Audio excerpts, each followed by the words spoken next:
told your friend you're not okay, and tell me what's wrong and why you never said you felt that way. And guess you're trying to stay strong and fake a smile until I look away.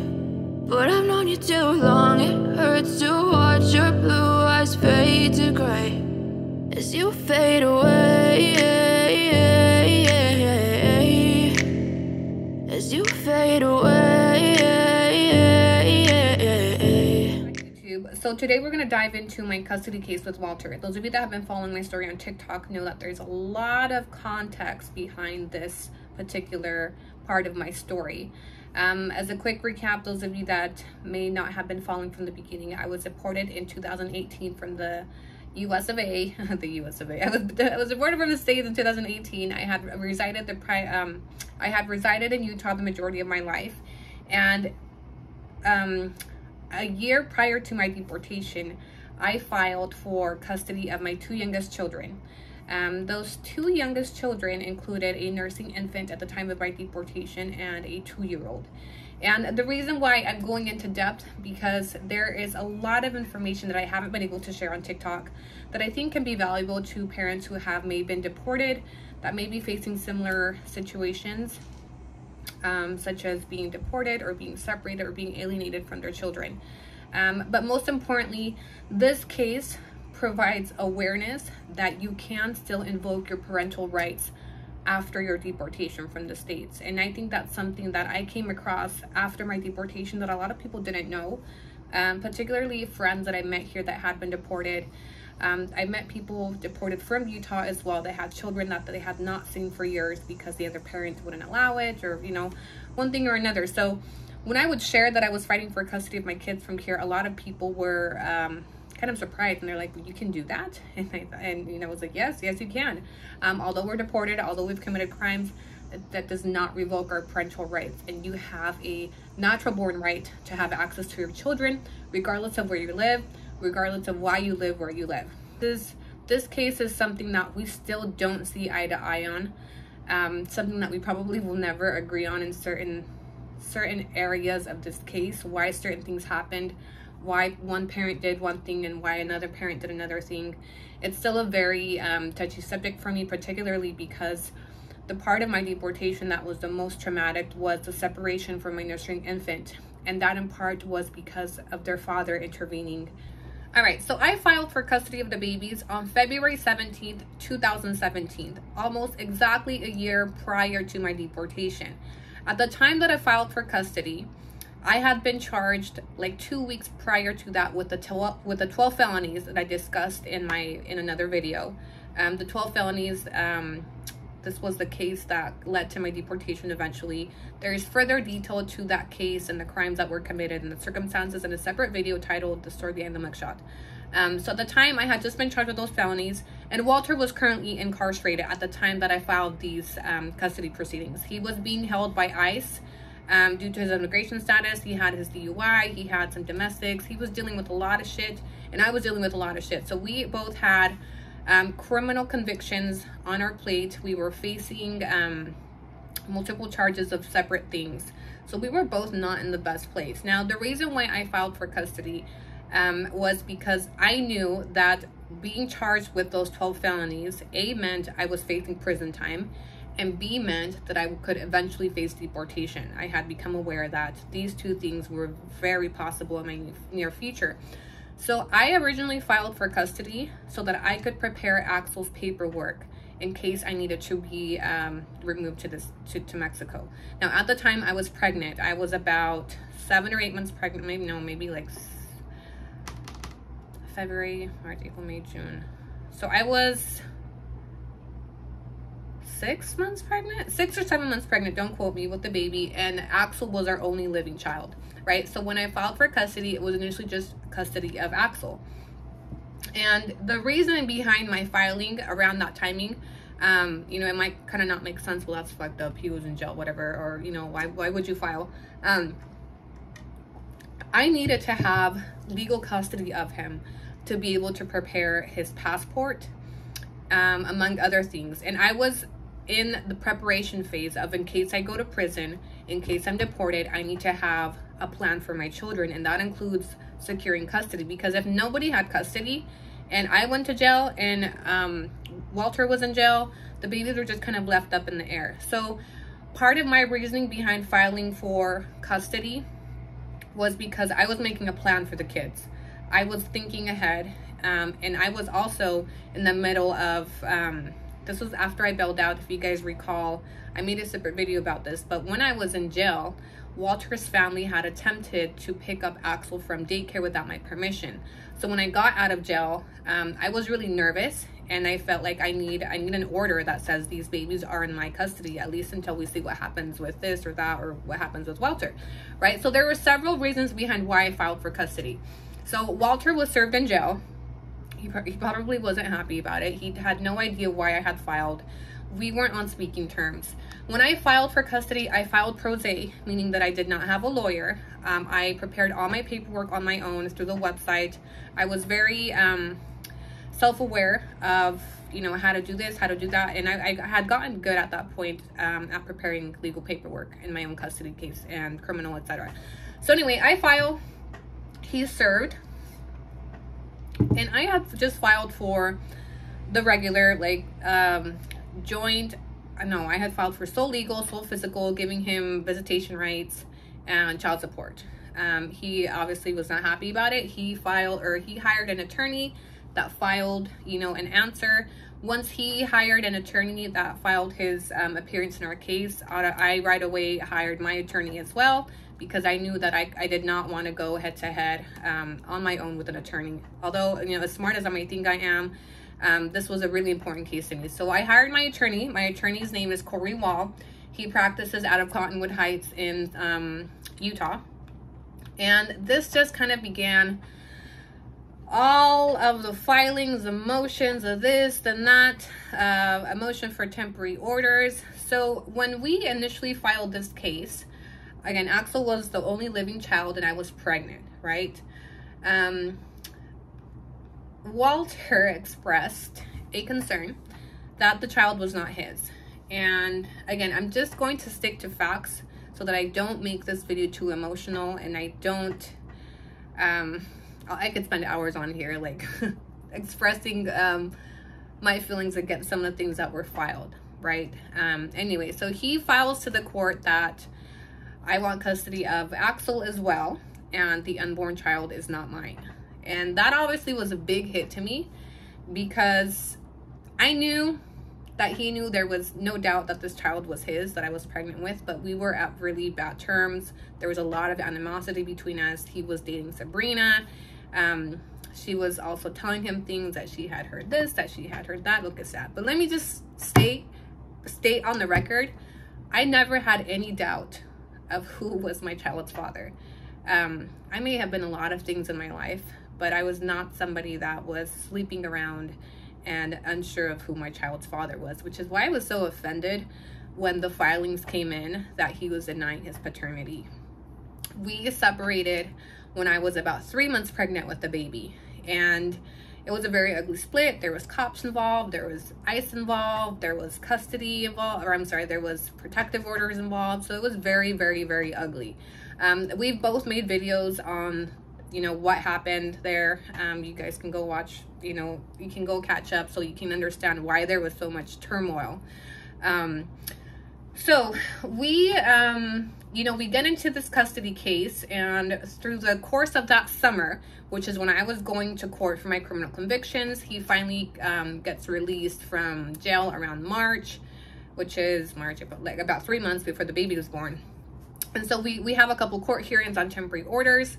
I'm awarded custody of Axel. He's ordered to pay child support, and they reserved the topic of paternity of the baby until she was born, right? So at this point, it's been established that he is not going to be responsible for her during my pregnancy. He was not going to be any support. He was just focusing on Axel.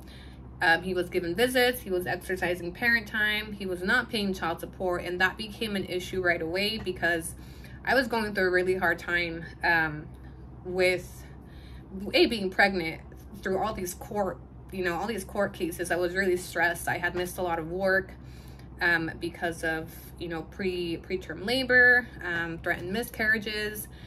And so I was struggling, you know, I was definitely struggling financially, and as well as financing this lawyer to help me, you know, fight for custody to ensure that Axel wasn't taken from me, which is how I viewed it at the moment. You know, him and I were definitely at war, and we both saw it as she's trying to take him from me, and I saw it as he's trying to take him from me, the baby, right? We were definitely playing tug of war. We were both so, we were not able to put our feelings to the side. We were so emotionally charged that we were literally playing tug of war with our child through the court. And it sounds really fucked up, but that is how it is. So because he was not paying child support, my lawyer, you know, had requested, he had reached out to his lawyer, like, hey, we need to start getting some support coming in.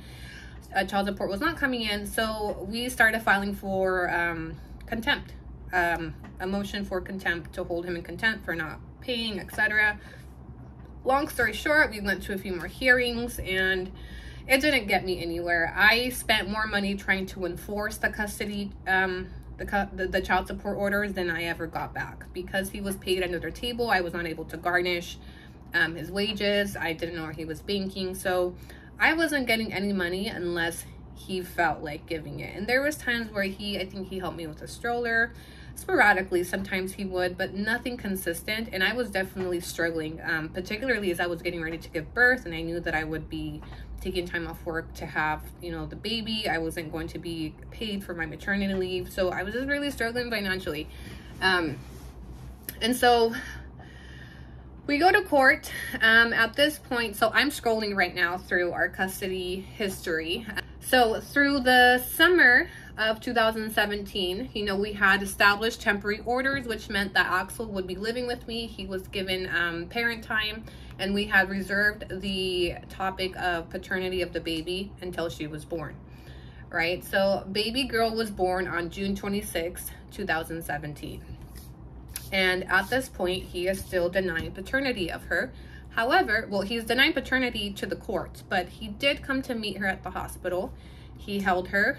I think he knew that she was his, but his pride and his feelings were interfering in the way of him being a responsible father and being there for her. So he met her at the hospital, and, you know, it caused issues with his relationship with Sabrina, so he decided to not be involved. And he kind of stepped back. He kept exercising his parent time with Axel. Because the baby was a newborn and she was nursing, his visits with her would have had to be done at my home, which he declined to do because I believe it was affecting his relationship with Sabrina. He did, I want to say he saw her a few times. Like when he would come pick up Axel for his parent time, obviously I'd have the baby there with me, and he would you know, hold her, you know, la pelaba poquito, but that was it. He never really spent much time, unfortunately. There was no bonding between him and the baby. Oh, this is what was done. So in May of 2017, temporary orders were issued by our judge that addressed, you know, parent time, child support, daycare fees, etc. It addressed child support. He was ordered to pay X amount. I believe it was like $500 for Axel, and then after the baby's birth he would pay, I believe, $700. And then he was ordered to pay for a DNA test when she was born if he had doubts that she was his, right? And obviously if she wasn't his, then that would count out the child support. So anyway, she's born, he doesn't take her to get DNA tests, and he doesn't pay child support either. So his amounts begin accruing. And I keep taking him for contempt. At this point, I was really pushing the contempt issue because his lack of paying child support. And in addition to that, I had received information that he was using substances. So the court ordered in September of 2017 for him to submit to a hair follicle test, to do a 5-panel hair follicle test for drug use to see if there was any drugs in his system, because I had a concern of the kid's parent time with him because of the drug use. And long story short, the test came back positive for cocaine. He was consuming high amounts of cocaine.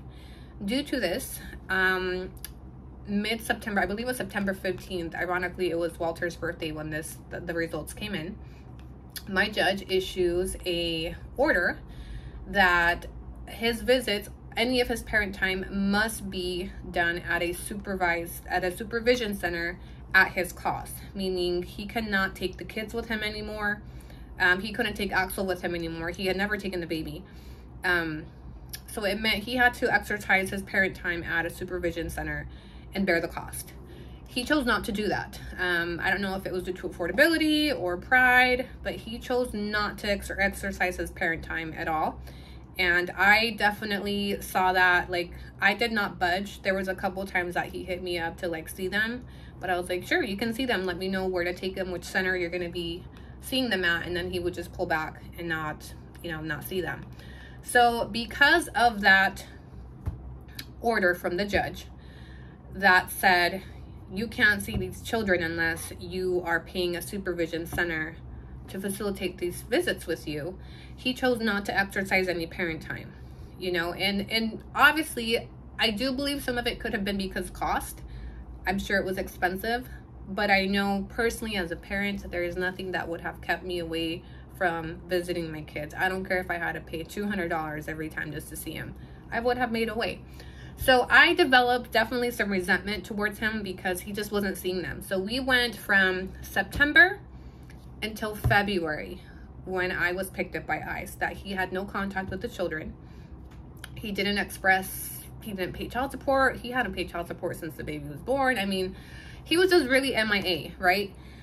In December of 2017, I filed for termination of parental rights on the basis of abandonment, neglect, and drug use with the juvenile courts in West Jordan, Utah. Now, in the state of Utah, you can file for termination of parental rights if a parent does not contact the child for a period of 6 months or more. This means that no attempts are made to call them, to see them, to pay child support. So literally, abandonment means that they're gone for a period of 6 months, which in our case happened. For 6 months or more, he was gone. He did not exercise any parent time. He did not reach out to the kids. He made no effort. So based on that, I filed for termination of parental rights. And my reasoning behind that was because at that time in December, I had already been sentenced for my felonies. I was not going to be going to prison. And so I was on the road to rebuild my life, right? I was trying to find stability for me and my kids. And also come to terms with the fact that Walter was not going to be involved with his children. And it was very painful for me. So when I filed for termination of parental rights, he saw it as a vindictive thing, that I was just being fucked up, that I wanted to screw with him. I saw it as if this, so he's not involved anyway, and this will free us from him, and I no longer have to worry about if I'm deported, can I take the kids or not. If this happens to me, I know that I don't have to worry about my children being raised by somebody who is using substances, somebody who is not present, somebody who doesn't care for them. At that time, I really felt that way, that he didn't care for them. So I filed for termination of rights. He brings on his attorney to that case, which I was a bit perplexed because I was like, why is he fighting the termination of parental rights? This will absolve him from paying any child support. I won't have to take him to court anymore. This is what he wants, right? He wants me to leave him alone. He doesn't want the responsibility of the children. So why is he fighting the termination of parental rights? The termination of parental rights was handled in a different court and with a different judge than the original petition. The original petition was filed with the 3rd District Court in Salt Lake City, Utah. When you file for termination of parental rights, the juvenile court is the one that oversees those proceedings. So we now have 2 cases. So I filed in December of 2017, late December. I think it was almost around Christmas time when I served him the petition to terminate his parental rights. We had our first hearing scheduled for the termination of parental rights on February 1st, 2018. If you have been following my story, you know that February 1st, 2018 is the day that I was picked up by ICE, and I was picked up by ICE at that court hearing, which was very significant to me at the time, right? So at the time that that hearing was scheduled, again, I was kind of back to my normal life. I was working full-time. I was going to school. I was doing my best to maneuver myself through these proceedings with Walter, trying to stay afloat with 5 kids and trying to fund this attorney to just, you know, take care of these things for me. So on February 1st, 2018, I was actually self-representing in the case of the termination of parental rights. I had not brought on Corey yet, which was my lawyer, because I had so many cases going on between criminal, immigration, custody, now this one, the termination. I had gotten so knowledgeable, in my opinion, and Corey's, with the filings and the proceedings, that I felt like I could go into the termination of parental rights and I could carry myself until trial. And so I was going to bring on Corey when it was time to go to trial if it was necessary, because I didn't feel confident about preparing for an entire trial by myself. But I prepared my own drafts, I prepared my own motions, I filed, I served, and I was going head on with Walter's attorney by myself on February 1st, which was our first hearing.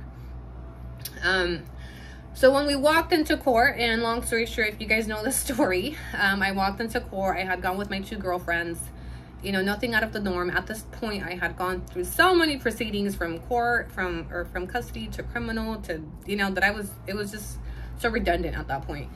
Anyway, long story short, I am standing, you know, waiting for a case to be called, and somebody taps me on the shoulder, and it was an ICE agent. Long story short, I'm apprehended and I'm taken through the back, to the bottom. The judge gets word that I have been arrested, and he orders ICE to bring me back into the court so that we can address my petition. They brought me back into the courtroom. Nobody was allowed. Walter wasn't there. His lawyer wasn't there. It was just me and the judge. The judge, he definitely feels sorry for me. I could see it on his face. He said, you know, I wish you the best of luck. I have to dismiss this case because, you know, you're not going to be available. If you're able to refile in the future, you know, you're more than welcome to, and I wish you the best of luck. So that day, I'm apprehended by ICE, and the termination of parental rights is dismissed without prejudice, meaning that I can refile at a future date. I'm apprehended by ICE, and mind you, up until this point, still, Walter has not had any contact with the children. However, because he was at the courthouse, they were told why this hearing had been dismissed, because they were there ready to, you know, have the hearing. They were told she's been apprehended by ICE. Now, at the time, I didn't know it, but Michelle had actually, it had been a setup by Michelle. And to this day, I do believe he had knowledge of it. I know that we've had videos where he's come on and we've talked about what happens, and he stated I had no idea. I do believe he wasn't the one behind the calls, but I do believe he had to have had some knowledge of what would be happening. So I was set up by his family, and I was arrested at that hearing. It was dismissed. And then, because I'm apprehended, him and his attorney file an emergency TRO, which is a temporary restraining order, which restrained me from removing the children from the state of Utah until we went back to court. Now, the reason why this is important is because this all happened. I didn't know what was happening on the outside. As I'm being held by ICE, I had no idea what he was doing, what he was filing, because I didn't have access to a phone, to my attorney, to my mom, right? So I'm being held by ICE. I decide to sign my deportation order because in my mind, my logic is, look, now that you guys kind of know the history of what this case was looking like, I thought to myself, I'm nursing her. He has been absent since she was born. He is under a court order to not have visits that are unsupervised. There's no way that they're going to give him custody right now. So there's no way that this judge will not allow her to come with me to Mexico, him, her, and the baby, and Axel. Axel was like 2 at the time. So through the course of these last few months, I had gotten their passports because I had been given legal sole custody. Their paperwork was all ready. I had gotten them dual citizenship. They were ready to come to Mexico if it needed to happen. I had made plans. I had thought ahead. I had like a plan B, a plan C, a plan D in case this happened, because I always knew, I was not dumb, after my felonies, that I could possibly face deportation. Now, I never knew. I didn't have a plan for being picked up overnight by ICE without warning, because I didn't know that could happen or would happen, particularly how it did, right?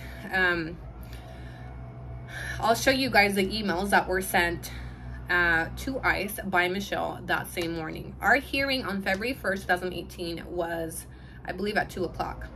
As you can see in these emails, they were sent the morning of February 1st, 2018.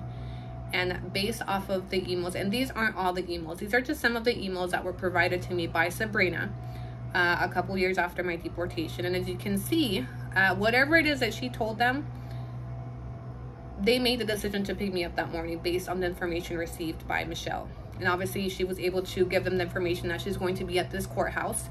ICE does not have access to juvenile records without going through a procedure, because juvenile records are very protected.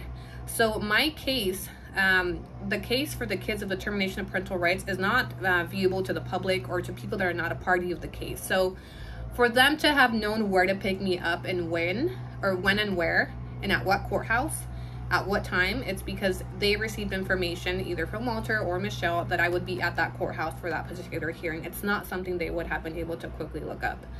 So anyway, now that I'm in ICE detention and I'm kind of, trying to figure out what do I do? My baby's nursing. How do I get back to her the fastest? So I said, I'm going to sign this order. I'm not going to fight for my green card. Although I had, relief available from the U visa, cancellation of removal based on hardship to my 5 children that I was the sole provider for. I had a lot of means for immigration relief that, looking back now, I believe I would have prevailed. However, because of the dollar amount of my felonies, my crimes were classified as aggravated felonies, grouping me in with the violent offenders, the murderers, the rapists.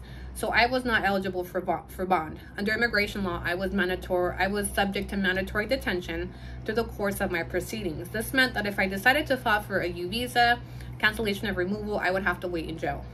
And that to me was not an option because of my baby. So in my desperateness to get back to her, I made that sacrifice to sign that order, because I thought, you know what? It's fine. Even if I'm in Mexico, as long as I'm with her, I'll figure it out from there, right? I'll find a way. I always find a way. So now, while I was doing this, Walter and his attorney, with the knowledge that I was now detained by ICE, filed an emergency petition, an emergency TRO, for custody of the children. And I thought, there's no way that will happen. I was notified of that after, and I was told that when the hearing would be held. Now, ICE would not transport me to that hearing. ICE does not get involved in civil matters. They don't even transport you to criminal cases. Once ICE picks you up, everything stops. It doesn't matter if you have a court hearing for a warrant on a criminal case or a court hearing for child custody. They do not transport you. So luckily, because I already had an attorney on file, he showed up to represent me and to argue, our case of why this baby should come with me. Long story short, let me look up. So the TRO was filed on, let me look here, February 2nd, 2018. A temporary restraining order is filed by Walter and his attorney. This TRO is requesting pretty much that the children be turned over to him, because I am now being held by ICE and I will be deported. And typically TROs are ruled on right away. They either say yes or no pretty quickly. But because the judge saw so many mitigating factors, she was aware that there was drug use involved on Walter's behalf, that there had been no parent time. She orders a hearing to be held before she decides what's going to happen with the babies, right? So from February 2nd, a court hearing is scheduled on February 7th, 6 days after I have been picked up by ICE. I was told about this hearing by my mother. By then I had gotten in touch and I was told everything that had happened and would be happening. And I still chose to sign my deportation order because I said, I have a bigger chance of her being given back to me in Mexico than in jail. I know that if I stay in jail, of course, the judge is not going to give her to me in jail. So I said, I have a better shot of fighting for my children from Mexico than I do in here. So I am signing. On the day that hearing was held on February 7th, I was pacing in my cell until I was given access to the phone so that I knew what had happened. Now, between the time that the TRO was filed and February 7th, we got our shit in line, right? My attorney had filed a bunch of documents, a bunch of letters from my family, a bunch of police reports, all the history of the last year to show that, look, this is why it's in the best interest of this nursing baby to go with her mother. And at the same time, Walter had filed his own shit. He had filed affidavits from his friends, from Sabrina, from Michelle. He provided a clean drug test. So he was telling them, you know, I'm good to go now. I can take care of these babies. And let me tell you something. When I heard of what was happening on the outside, that he finally had this newfound interest to be involved now that I was in jail, I was livid. I don't have a word to describe what I felt, the helplessness, the anger that I felt as I sat in jail. Like, now you want to be a part of them? Where have you been? Where have you been all this time because I had made attempts to reach out to him, for him to come to see the baby, for it to get child support, and just nothing. So finally, when I heard that he was filing for them now that I was in jail, I knew, this is what I told myself, and he may have a different version of events, but I felt he needed them as pawns in his own immigration case, because he was also in active deportation proceedings at the time that I was apprehended. The difference was that he only had misdemeanors, so he was out on immigration bond. And so if he had custody of these two babies, it would strengthen his immigration case and his ability to stay in the US. At the moment, that is how I viewed it, and this is something that I still view this way. Regardless of what he tells me to this day, I am convinced that those were his intentions. Based on his history with them before my deportation, to this day, I still believe that he filed for them because it was convenient and because he saw an opportunity to use them in his own case to save his own ass. And I felt a lot of anger. To this day, I'm a little bit resentful about that, because I just kept thinking, where were you this whole time? And if you really care about her, and I didn't even get to the good part yet. He had denied he was her father up until February 2nd, 2018. Okay? Up until the day he filed the TRO, he was still denying his paternity to her, to the courts, and to people around us. So, of course, to me, it came off that he was claiming her now, that I was out of the picture, or so he thought, because it was convenient. I was later told by Sabrina, 2 years later, I don't know how the truth to this, and actually, no, I do. He mentioned that his attorney advised him that it was more likely that the court would grant him custody of Axel if he acknowledged the baby, because the court was not going to be in favor of separating the siblings, which is why he filed for both of them. And that, to this day, angers me. I have a lot of resentment. This is a touchy subject. This is something that him and I can't really talk about yet without fighting, because this was the most traumatic piece of my deportation, is being kept from her for as long as I was, because he suddenly wanted to exercise his right to be a father. So February 7th, 2018 comes along, and the hearing is held. And what happens? I'm in ICE detention, and Walter is now trying to get custody of them. My mom intervenes as a third party, and she intervenes in the way that she requested that they be given to her while we figured out these parents. While the court figures out the fuck is happening to mom and dad, let them come with me. The court grants it. So they deny Walter custody. They give temporary guardianship and custody to my mother while I am in jail. And while we go to trial and figure out what's really in the best interest. A guardian ad litem is assigned to the case.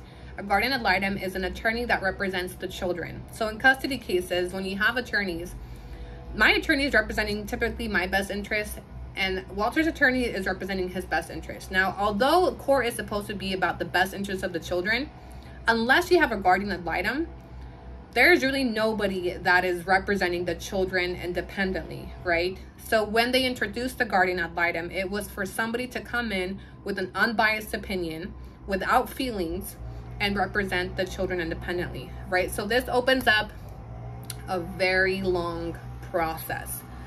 So February 7th is when the hearing was held, and I was told that I couldn't take them with me immediately. But I thought to myself, okay, well, duh, I'm still in jail. Let me just land in Mexico, and then of course I'll let her come. So on February 10th is when I landed in Mexico.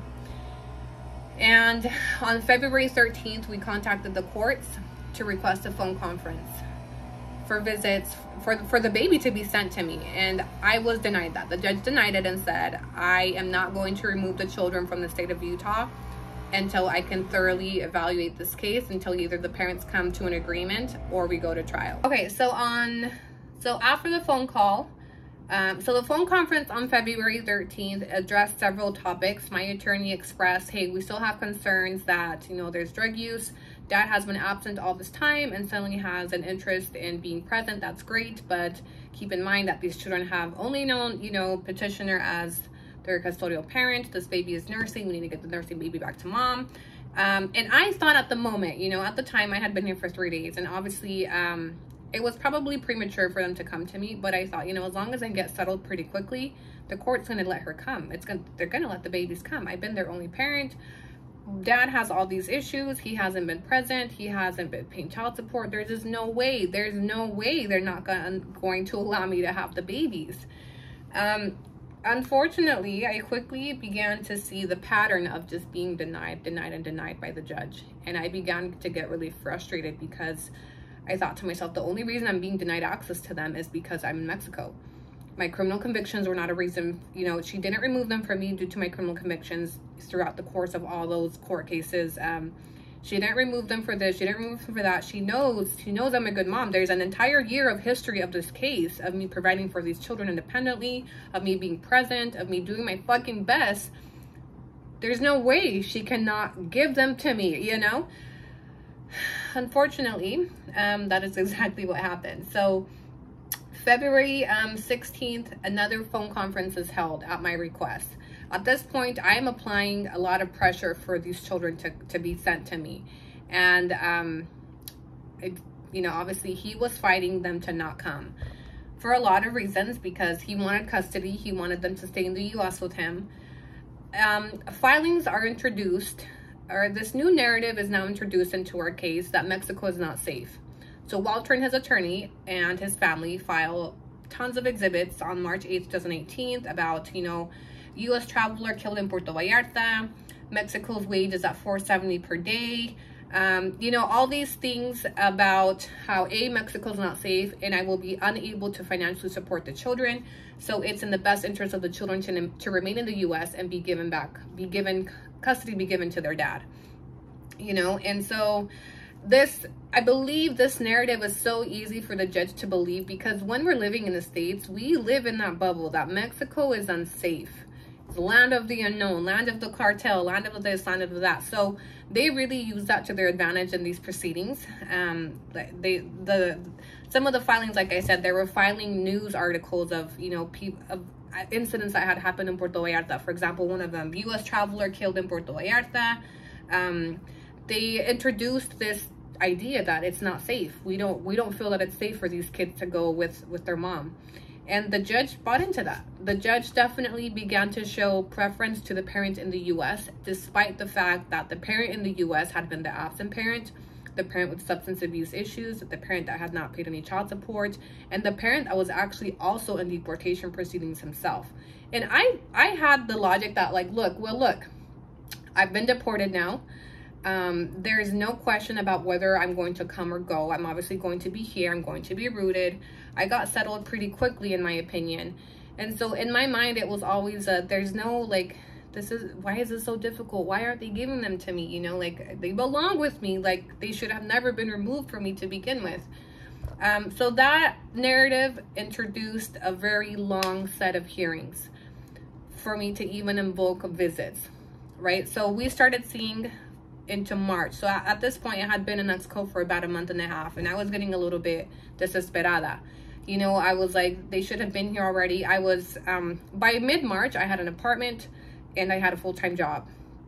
And it was a full-time job making, you know, a pretty minimum wage. I was making about 14 USD a month, which is a lot more than they had told the court that most people make.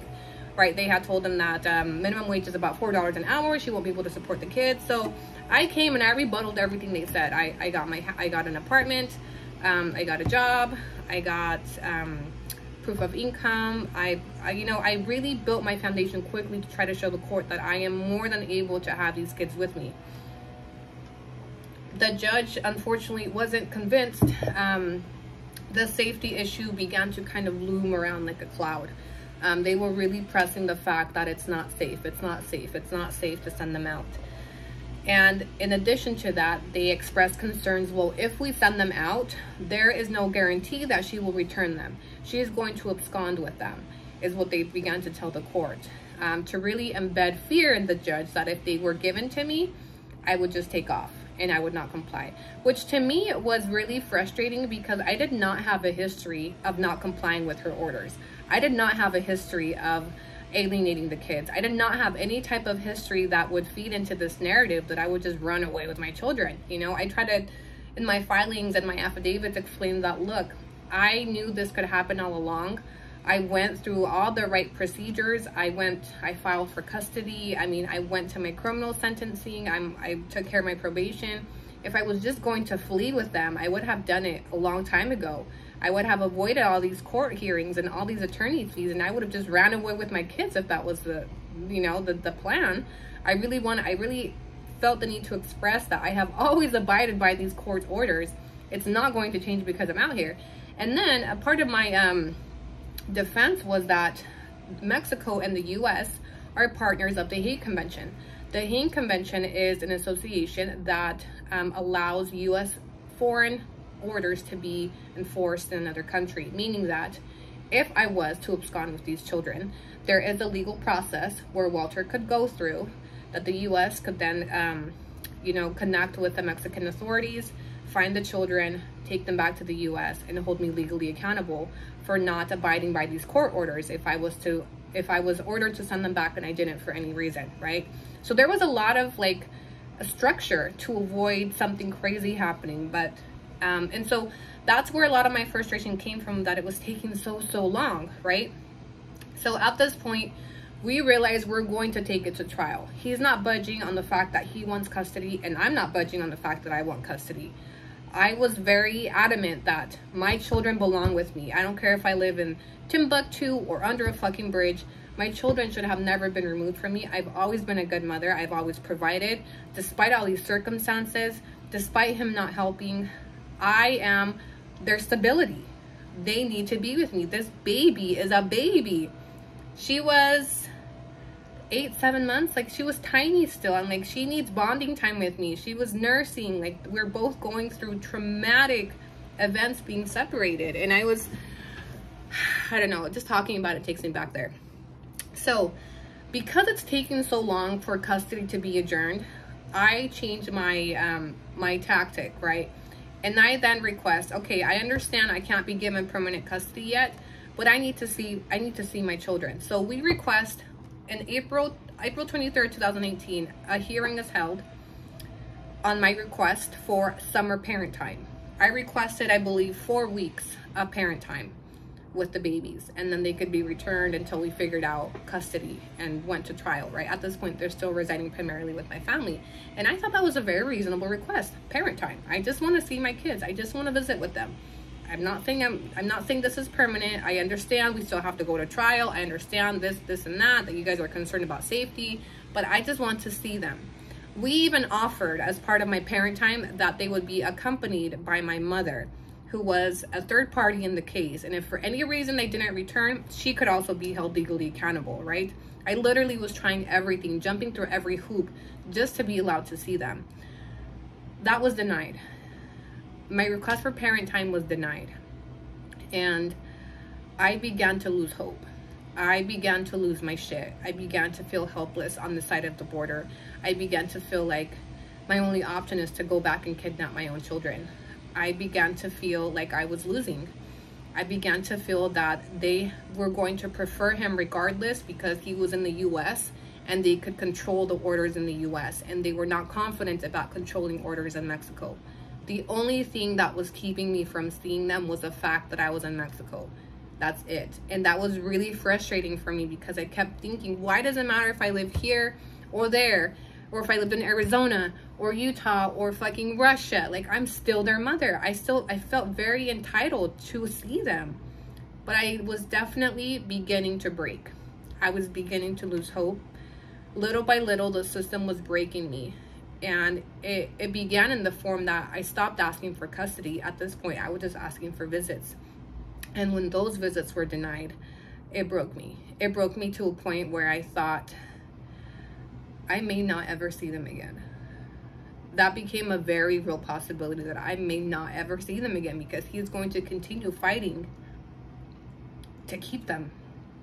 And the thought of not seeing my baby again, and I know I focus a lot on the baby, but it's just a different type of trauma, because she needed me. I didn't bond with her, you know, it interrupted our bonding time. That it was, my separation from her particularly was very traumatic. And the idea that she could possibly grow not knowing that I was her mother hit me differently. Axel was too, right? He knew me. He called me mommy. I could FaceTime him and he recognized me. He would cry for me. The baby didn't. She didn't. And so when those thoughts started coming into the picture that I may not see them, if he doesn't change his approach, if he sticks to the fact that him winning custody became a possibility now. And that was never a thing when I was in the States. I knew that no matter what, they would have never removed them from me. Not because I was the mom, but because I was the custodial parent, because of the history that he had had with them since they were born. You know, some of the things that I mentioned, and I didn't even mention everything in the case because there's so much to this case. So anyway, we are now in May of 2018, which is 3 or 4 months after I've been deported. A bench trial is scheduled for July 2018. July, so this hearing was it. This was the trial. This is where both parties would come in and we would plead our case, just like you see on TV, where people go to trial to present evidence, they present facts, they bring in witnesses of what is best for the kids. So we were going at this full force, right? I thought, this is it. If I lose this, this is it, right? So we gave this everything we had, every bit of, every penny I had, every resource, every witness I could call, every doctor's note, every school note, everything that I had put into being their mother for those 2 years before I was deported. And I thought I had a solid case. I shit you not, right? And then to this day, or at this point, the kids were still in the custody of my family, right? So I thought that that's very monumental. He had missed a lot of visits. I mean, he was not doing the best. And I'm not saying that from a point of, you know, being biased, but he still hadn't gotten his shit together. So I really went in there very confident that my children would be returned to me. But they weren't. I lost the bench trial on July 18th, 2018. And my children were ordered to the custody of Walter. And so I was present for the bench trial. I was there via Zoom and, you know, live, and I saw everything that happened. I was a witness. I saw the witnesses being brought on. And long story short, my children were removed from the care of my family and they were awarded to Walter. And I died that day a little bit. A part of my soul died that day after that hearing. I lost hope. I was suicidal that day. I remember my mom had to hand them over, you know, so once the hearing was adjourned, my mom had to go home and pack their things and give them to Walter. And I remember being on the phone with her, pleading with her to not give them to him. And I said, Mom, if you give them to him, I will never see them again. I know I will never see them again. I know he will not stop fighting until I'm done. Like, I can't carry this case forever. I can't afford this forever.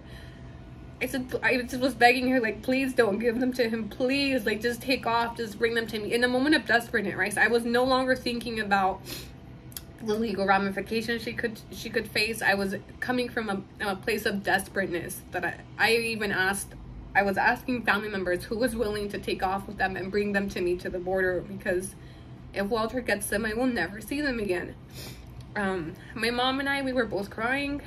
Everybody was crying. We all felt really, really defeated. My family had a hard time too, because they had been taking care of them for all this time. They had bonded with them. And we were given, I believe, 24 hours. No, not even 24 hours. We were given a few hours to hand them over. His attorney called Corey, my attorney, and we were told that if we didn't hand him over, I believe in like 2 hours, they would call the judge, because they had concerns. They had the same thought that I had. They were concerned that I was going to take them, and I would have. I shit you not. If I could have gotten a hold of them, I would have ran away with them at that point, because I had lost my faith in the court system. I had, you know, I had up until that point, I had been trying to do everything the right way, so that I didn't have to run away with my kids, so that I didn't have to live in hiding. But at that point, I was so desperate that if I had had access to them, I would have absconded with them. I would have taken off and said, fuck you, fuck the courts, leave me the fuck alone. Like, I'm gonna go live in the shack on the beach somewhere and you will never find me. So my attorney called my mom and said, if you don't hand them over, they will file. They could potentially file for an Amber Alert if you guys do not hand over custody, because there's a risk that, you know, you guys might take them, this and that. So that day was really difficult for my family and I. My sister, my oldest sister, being the voice of reason, was the one that delivered the children to Walter. And it was really difficult. I was here while all of this was happening. I felt like that was it. That's all I had in me. I wrote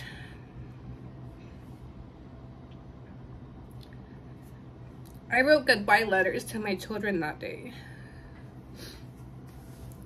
I don't think I ever talked about this part, how difficult that day was, but I was just suicidal at that point. I had lost hope. I felt like, what is the point of my existence if I'm not a mother? What is the point of all this? What is the point of me working? What is the point of this tiny apartment out here in the middle of where I have nobody?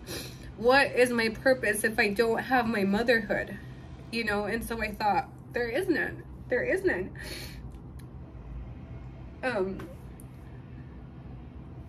So I wrote goodbye letters to my kids, and I called my mom.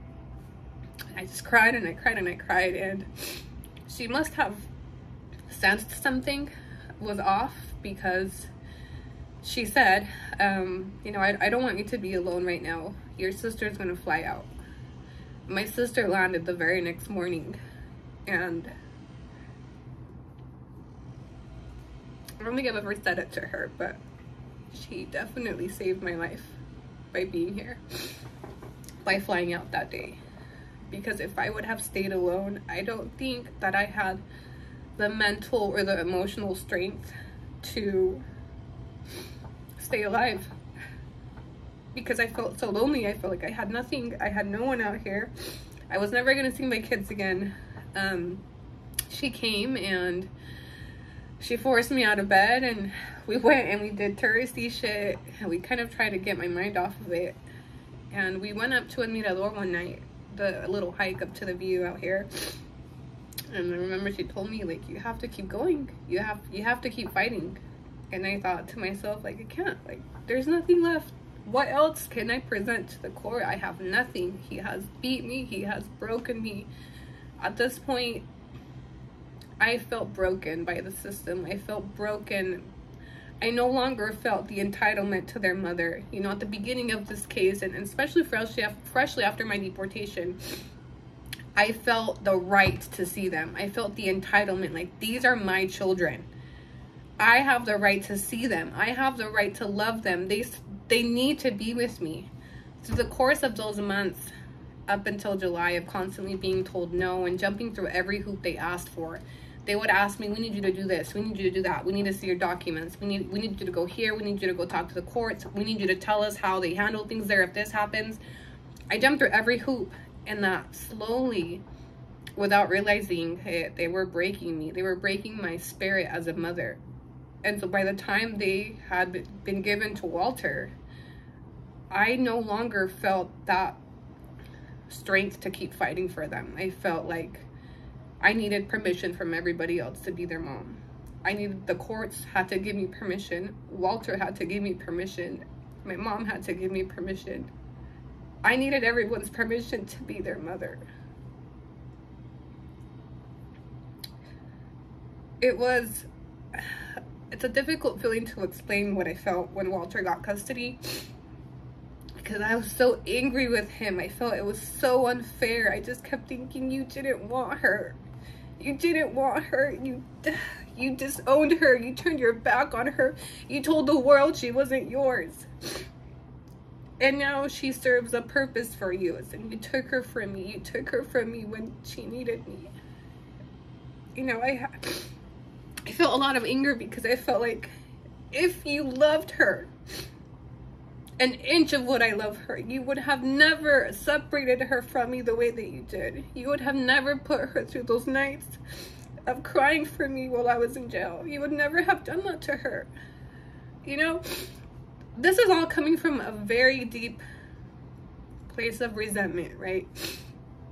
Talking about this puts me back there clearly, and sometimes I have to remind myself, like, how I feel isn't necessarily how he meant it, but it's how I felt at the time, right? So in July, he is given custody, and an additional hearing is held in August to address my parent time, because now that they have decided that the children will reside primarily in the US, they cannot ignore the fact that I am still entitled to parent time. So my attorney kept pushing and said, all right, we're beat, he gets custody, but she still has the right to see them in Mexico, some way, somehow. At this point, Walter was still fighting it. So now that the kids were living with him, my virtual parent time was up to him. It was very difficult because prior to that, you know, my parents and everybody would FaceTime me all the time.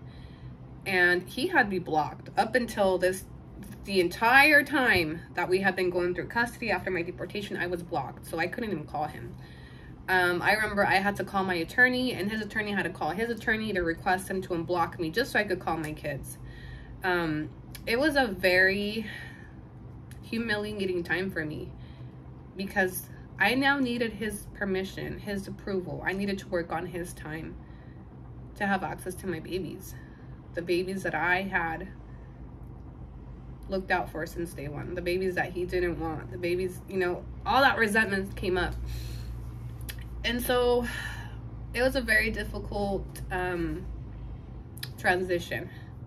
But eventually we started FaceTiming. He was very cut and clear. He did not want to talk to me. There's times where I was like, can we just talk about it? Like, me puse mansita, right? I was trying anything I could. I was kissing ass if I had to. But he was very closed off to me. The only communication he would have is to let the kids FaceTime me.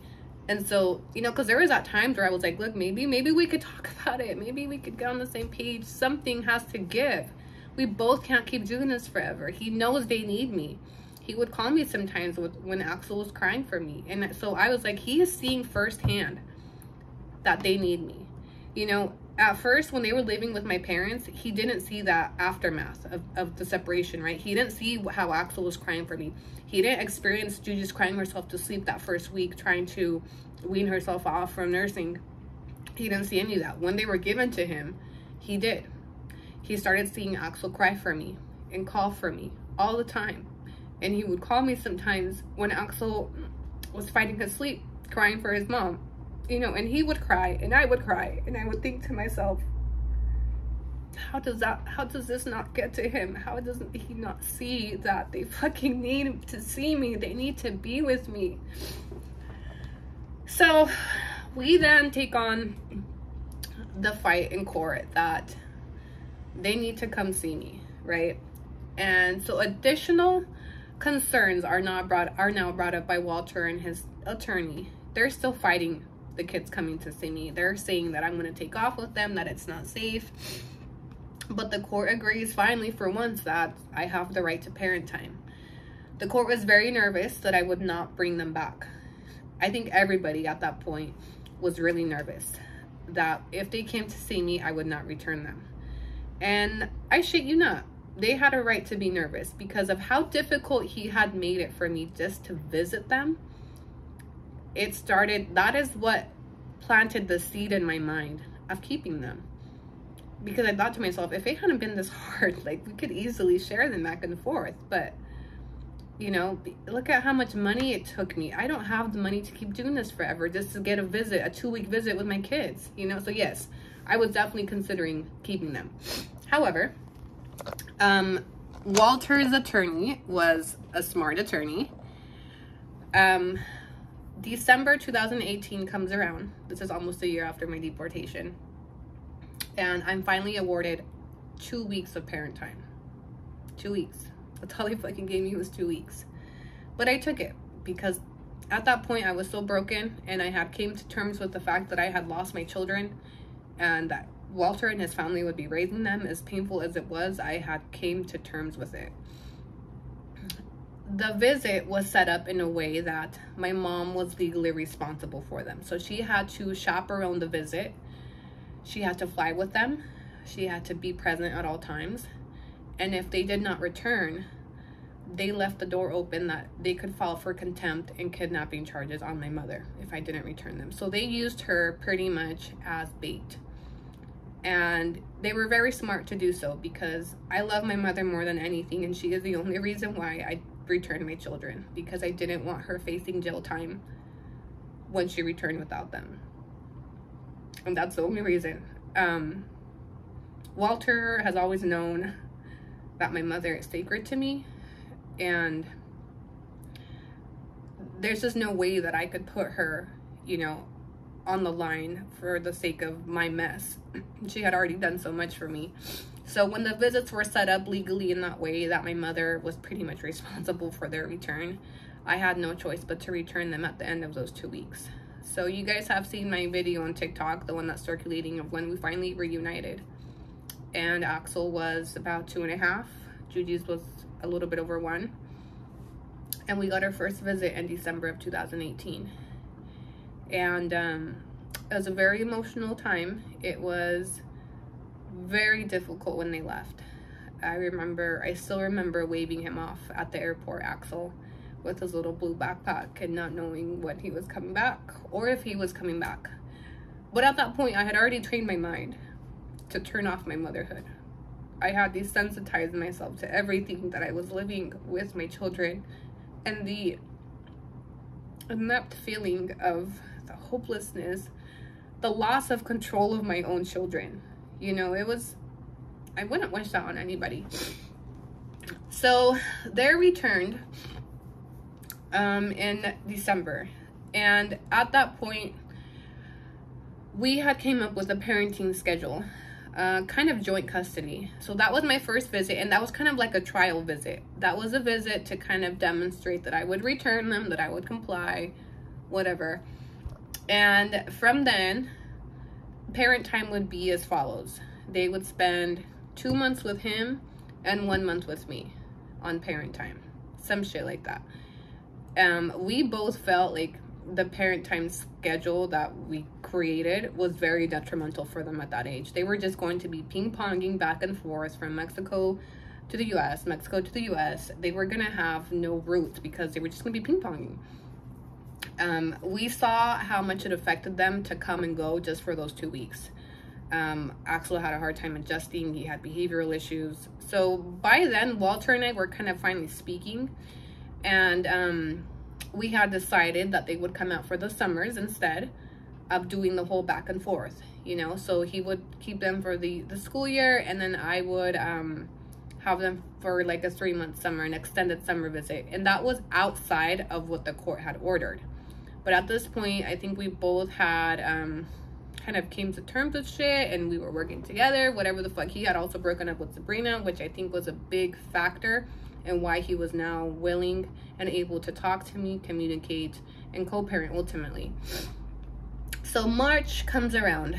March of 2020, right? And he then, so this has been 3 months after their initial visit, and he sends them to me. He calls me one day and says, hey, they weren't supposed to come out to me till summer, till like May, but he calls me in March and he says, hey, my sister and my brother are flying out to Mexico. I can send the kids with them to save us, you know, tickets in May. He's like, are you open to receiving them? I was like, of course. I dropped everything I was doing in my life. I had just moved to Querétaro. I had a lot of shit going on in my life at the time, but I dropped everything and I said, mandamelos. Like, I want them. Please, yes, bring them. I'll pay for this. I paid for the tickets. And the kids got here in March, the babies. Just the babies. And the older 3 kids were going to come in May once they were out of school. And so March rolls around, he sends them, and everything's going great, right? We're co-parenting. We've kind of came to terms with things. I was just loving having them every day. This was the first block of time that I had them uninterrupted, without my mother, without the courts, without, oh, they have to leave in 2 weeks. They were here, and we bought them a one-way ticket, and we said they would go back at the end of the summer in like August. So I was gonna get a big chunk. I was gonna get March, April, May, June, July, 5 months with them is what the original plan was, right?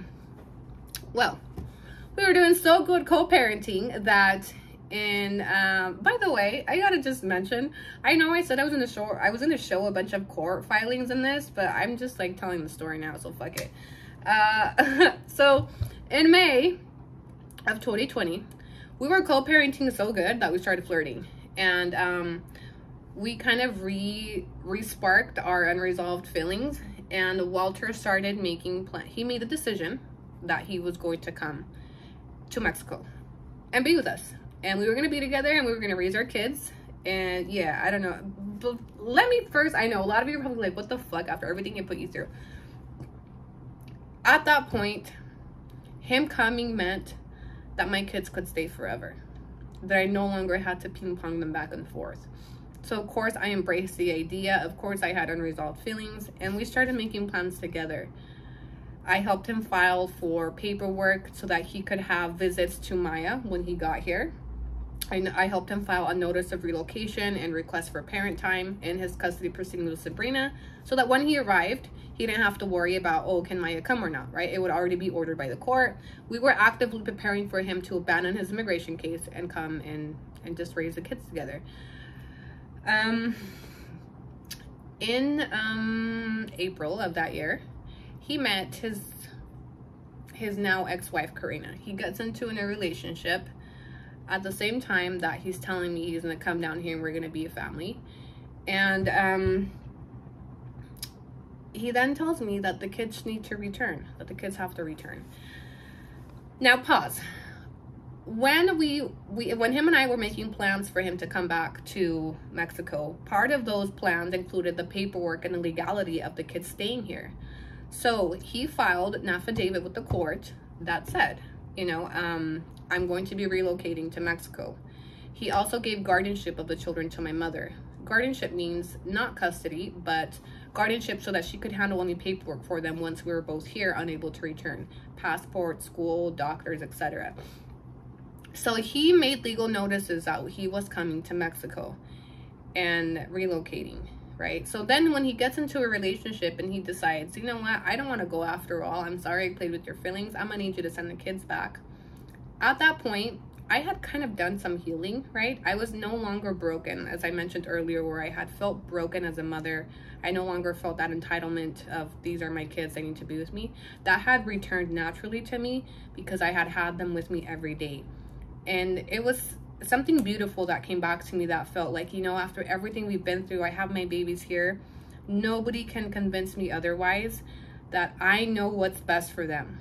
And being with me is what's best for them. And if being with Walter is what's best for them, they would be with him. Just like my older children right now are with my mother, because that's what's best for them. I knew I was a selfless mother, but my maternal instinct, everything in me as a mother kept screaming to me that they needed to be with me. And so when I saw how unstable his life decision-making skills were, you know, he went from coming down to Mexico, leaving my whole life, to, oh, I'm in a relationship now, we live together, I need you to send them back and they're gonna live with me, my new girlfriend, after 2 weeks of them fucking. I was like, you know what, you got me fucked up. No, like, you are not doing this to me again. You are not going to keep uprooting me and my children.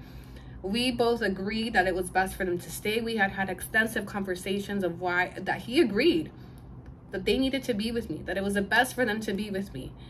We had so many conversations about it. He was going to come down, get his own place. Yes, we were going to co-parent, but they were going to live with me primarily because we both agreed that's what was best. So when he met this girl and then he suddenly changed, you know, cambió de parecer and said, you know, send them back, I thought, no, like, you are making life decisions for them based on like what your dick wants. You are not making your decisions for them with them in mind first. Like, you're thinking Walter first. You love them, but you love yourself first. As a parent, I began to see that. I don't see the same level of, you know, sacrifice that I've had for them in you as their primary parent, you know? So I started to feel a lot of things that I said, no, you're not taking them from me again. And we're actually going to go back to court, and I'm going to explain to the judge everything that's been going on. So I then file a motion to modify custody. I filed the motion to modify custody. I filed a lengthy amount of exhibits. I filed his affidavit in his other case that he had made, that he had plans to relocate. I filed text messages. I filed so much shit to show the judge that we had been parenting outside of the original orders. They had been spending this much time with me. That Walter was still in deportation proceedings. I now owned a home. I was super stable, this and that. And I thought, you know what? I'm going to roll the dice and we'll take it back to court. So that, again, we fell out as co-parents because we didn't see eye to eye. He then gets into this relationship with Karina. He ends up getting married. Again, he stops paying child support. He was paying it sporadically as always, but I would take what I could get. He would send me like a couple $100 here and there. Which wasn't a lot. And, you know, we were always arguing about money as well, because he was under the impression, oh, you live in Mexico, you don't need this much, blah, blah, blah. And I would be like, oh, yeah, you'd be surprised. Anyway, so I then take it back to court and I decide, we're going to go back. I'm going to fight you again. I'm strong again. I'm healed. I'm bad bitch mom again. And I thought to myself, we'll fight, but the kids are going to be here while we fight this time, because I filed for temporary orders and he had agreed for them to be with me those amount of months. He had filed court filings that he was relocating. And then he still had this looming deportation order. He was appealing his deportation case. So I felt like I had a solid case. And in addition to that, we started pushing the child support. Again, because he was not paying child support. So at this time, he's married in this new relationship. He again cuts us off. He cut off parent time, or virtual parent time with Axel. He wouldn't take his phone calls.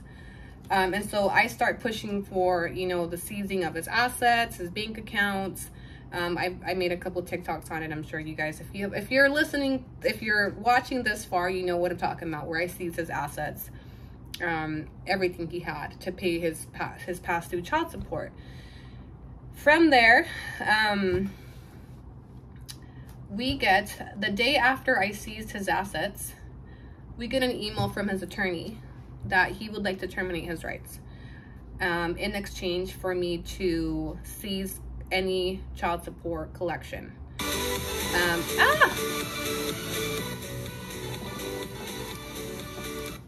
So we get an email from his attorney that pretty much states Walter would like to relinquish his parental rights.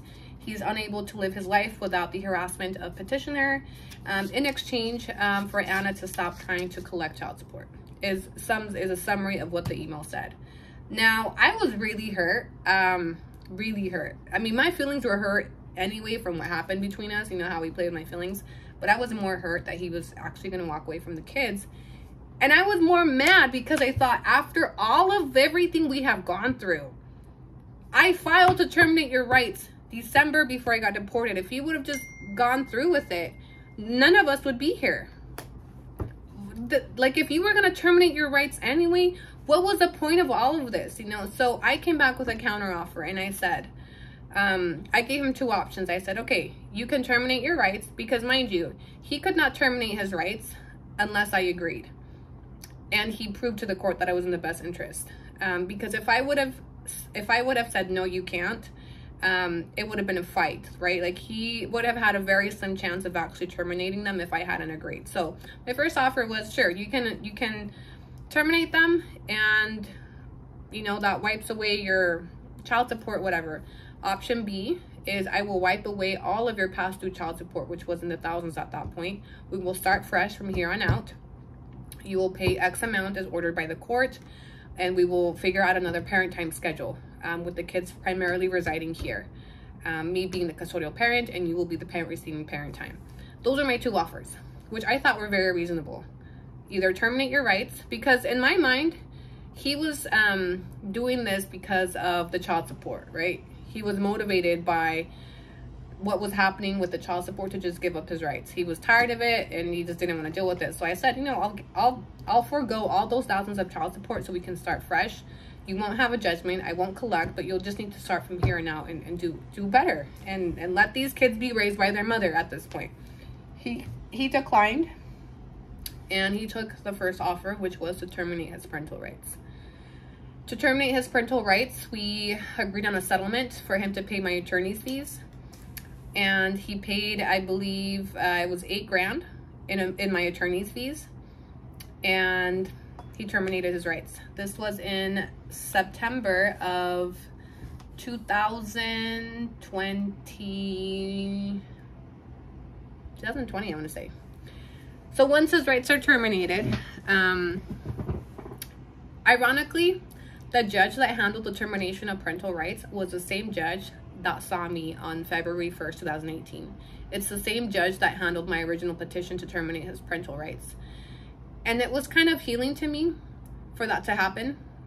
When he relinquished them voluntarily, and it was in front of the same fucking judge that I had filed with, I felt a sense of like, I told you so. You know what I mean? I felt a sense of like, things just came full circle finally. It took this long, but this is what was supposed to happen to begin with. And if he hadn't been just stubborn, like this was in everybody's best interest from the beginning, and we could have all avoided a lot of trauma. Anyway, so he terminates his parental rights, and we go our ways. We don't speak anymore. It was a very emotional time for me. I was very, very hurt by his decision to do that. It definitely triggered my own daddy issues. It made me question if I, you know, but it also solidified the fact that my children were home for good. And I would never have to deal with, can he take them? Do they come? Do they go? I was once again the primary only parent. I was once again the person in control of my children. And that was really important to me because it's something that had been stripped from me because of my deportation, regardless of why, whether it was because of criminal convictions or whatever your opinion may be. I finally had control of my babies again, and I had the peace of mind that they could never be taken from me again. I would never have to ask them for permission again to be in their life. I would never have to plead a judge to let me see my children. It was the end. It was peace finally, although it came at a painful price of them losing their dad, you know. And then if you know the story, it didn't end there. He actually came around. It was like 4 months after he terminated his rights. He reached out, and he was apologetic, and he regretted it. He explained his reasoning behind it, that he just was fed up with all the court stuff, and he wanted things to end, and it was affecting his relationship, and I was ruining his life by this and that. You know, we both have different views, right? He claims I was using the kids to fuck with him and this and that, and I claim I just wanted my kids, you know. And I fought hard for my kids. I fought very hard for what belonged to them, even down to child support. You know, I tried explaining to him that you were doing them dirty by not paying their child support. That's something that belonged to them, and regardless of whether if I can do it alone or not, that money would have made a difference in their quality of life, and you were cheating them of that. So I pushed very hard because I was their voice, you know. And so I said it had nothing to do with ruining your life. I am not out to ruin your life. I want to move on with mine. I'm in a whole different country. I don't care if we get married. I don't care if you're here. I don't care if you're there. I care about what has to do with my children. And there was a lot of things that you were doing that was affecting them that I was fighting you on, you know. And anyway, long story short, that, as much as it hurt, I think he made the right choice. Because by him terminating his parental rights, it ended everything in the courts. And it gave me the sole power and control of them that I believe should have never been taken from me in the first place. And we eventually built some trust. This was back in 2021. And I started sending them for visits without a court order. Because I now knew that he could not keep them from me either. That if I sent them on a visit and he tried some shady shit, now I could get the Amber Alert. I could get authorities involved, even from Mexico. I was now the only legal parent of these children. So I very comfortably sent them for visits. I facilitated parent time. I was not after, I could not request child support anymore, which was fine. I did, we still had arguments over money, especially when it came down to the visit, and I wanted him to take care of certain things, but he wouldn't, whatever. So I would take care of them so the kids could see their dad. And we finally began to kind of heal as co-parents and be able to just talk, and because we both knew that at the end of the day, I had to have the last say because of the decision that he had made. And honestly, I think if he hadn't done that, if he hadn't terminated their rights, we would still be in court fighting over them one way, shape, or form. So him taking that decision is what ended the war. And it's what finally allowed us to both just kind of build a co-parenting relationship built on trust, not on court orders, you know? So I facilitated a couple visits, and then before you knew it, he made the decision to come at the beginning of this year. And you guys kind of know what happens from there. It's been 6 months since he returned to Mexico, and that's that. So anyway, this video was a lot longer than I expected. I just wanted to give you guys some depth into my custody case, and more so the reason why I think this case is so important is because I want to share awareness that despite being deported, you can still invoke your parental rights. And it's a very broken system, because if I hadn't had a lawyer, if I couldn't afford a lawyer, if I didn't have a family that helped me, I would have never seen my kids again. And there's a lot of parents that can't afford it, and they're alienated from their children forever because the other parent says, I don't want to send them. What are they going to do if I don't send them? They can't come here for court. They can't hold me in contempt. They can't file for custody. Yes, you can. You're just going to have to pay for a really expensive lawyer to do so.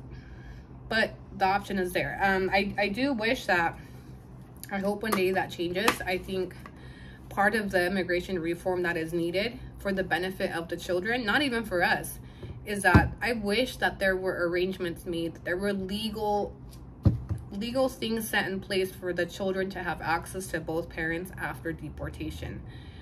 You know, custody cases are so complex. Parents never argue. But the best thing for the children is always to have, well, in the majority of cases, is always to have both parents.